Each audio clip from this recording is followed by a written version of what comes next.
If you have bad taste, congratulations. It's now incredibly efficient. Is there a secret to developing that gut? And we talk about on-bossing and on learning here. Has your gut evolved, and how is your gut informed? Or is it's just gut. You just go with it, and you're either right or wrong. You're either right or wrong.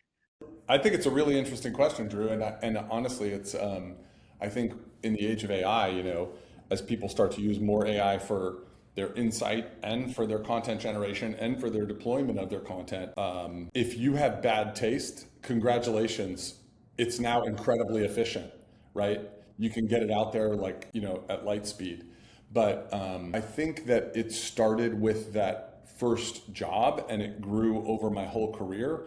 But in my very first job as the receptionist in that agency, there was a wall in the creative department. The creative department then was, I think, about 100 people. And there was a wall that was kind of the centerpiece of the entire creative floor. And at the top of it, giant letters, it said, "Your last ad."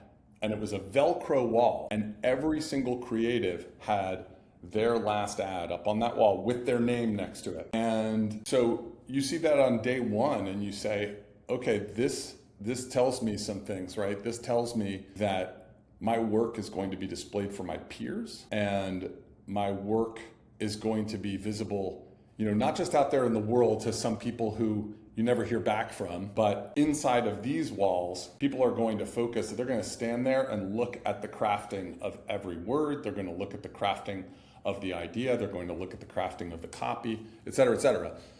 And I think so from just a very early age, it instilled in me a sense that you're only as good as your last idea and your last ad and how well it was crafted.